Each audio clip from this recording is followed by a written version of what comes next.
Hi guys, Andy here. If I could change one thing with Android, if I could implement one thing, I think it would be Android Pay in the UK. I'd love to be able to not have to worry about taking my wallet with me, just pay for things using an app and the NFC on my phone, but unfortunately that's just not possible. So I thought I'd try what's perhaps or hopefully the next best thing, which is bpay by Barclaycard. In this instance, I bought myself one of the fobs. It was half price in the Black Friday deal, so it was a tenner. But you can buy a wristband or a little sort of sticker which you can stick on the back of your phone if you don't mind it looking ugly. But as I say, I went for the fob. It's actually quite a sort of cheap, just a plastic housing really, but with some good sticky stuff, making it a bit difficult to free from the plastic.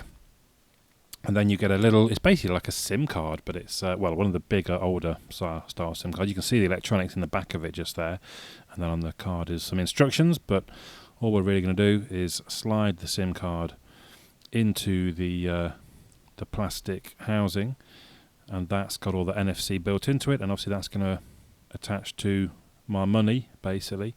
Now I'm being a little cautious. I'm just fuzzing out. I don't know if you basically get a code on any of the chips or any of the devices, a little code that is how you attach it to your account. I don't know if anyone could do anything with that code or not, but I thought better safe than sorry. And we just slide the case back in.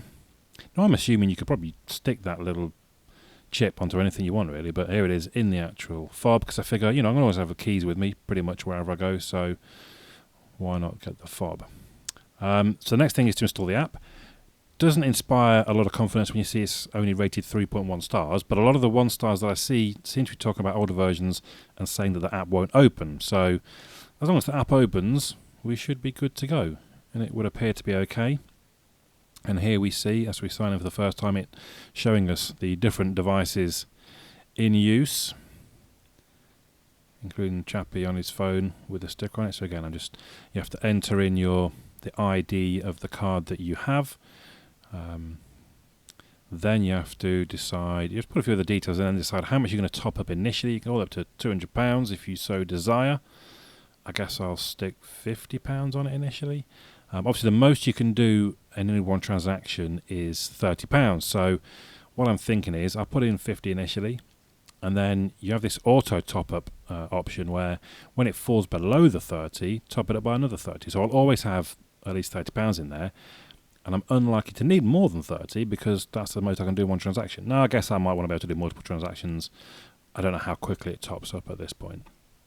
But there we go, we're all set up. And then again, you can still alter that if you so desire later on. There's a few options in there. You can add other devices. You can change your personal details, change your email. You can also, if you wish, you can withdraw money back out. So if you change your mind, you can return the money back to you. No loss. But you don't need a particularly functional app at this point. It's all about the fob and it just being topped up so you can use it. Now, funny enough, the day after I'd recorded that bit of video, I was reading through my T3 magazine and I came across this big advert. So, yeah, bpay, oh yeah. Yeah, I'm giving that a go. Oh, what's this here? They've given you for free one of the sticker elements. So I thought, okay. Well, I guess I could put that on my phone. I'm already sort of bought into the bpay thing, I suppose, if I pop it on the phone around there. I don't particularly want a dirty-looking grey stick-on thing at that point, but, it's quite thin, so maybe actually it'll fit under the skin. Now, it made a bit of a mess of my skin. I'm a little annoyed I did it, because you can see now there's kind of lump. I stretched the skin a little bit, peeling it back up. I heated it and stuff, but it wasn't perhaps a good idea. Even worse, when I then put this on my wireless charging dock, it interfered with the wireless charging. So actually, I had to take it all back up again, lower the card a bit further down the back, and try it again, and then it would charge. Now, in use, I decided to try just the fob initially, and it's as simple as that. I've done my shopping, it asks for the credit card, I hold the fob, boop, it's done, and out comes my receipt. Simple as that. I guess my first issue with it is actually the app is quite slow. So it takes a long time to log in, it takes a long time if you're changing around things inside the app. That can be forgiven though. I can't see that you need to use the app ever in a massive hurry in particular.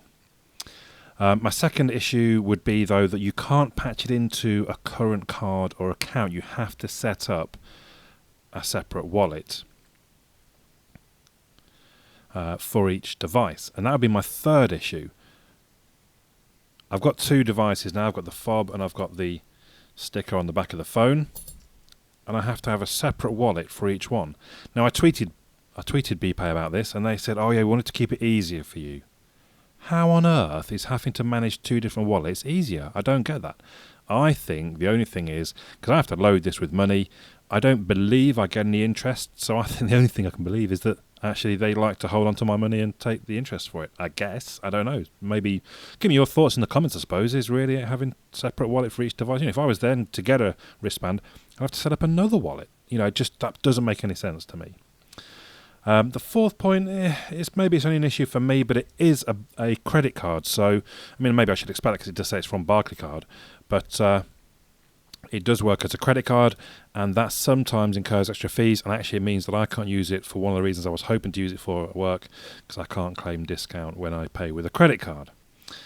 The final problem that I have is just that it's not an app. It's another thing for me to carry around.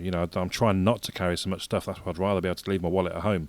But I have to carry this thing around instead. Okay, I could use the doohickey on the back of my phone, but it's still extra hassle having to top up, or even auto top, having to have another account effectively in this wallet.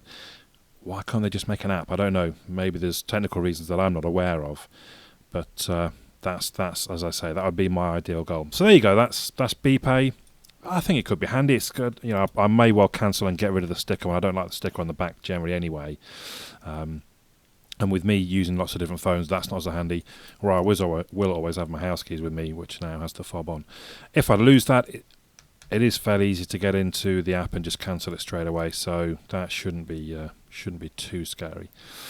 So there you go. I'd be very interested to hear your thoughts on it. Please do leave them in the comments down below. But for now, my name's Andy. I'll catch you all again soon.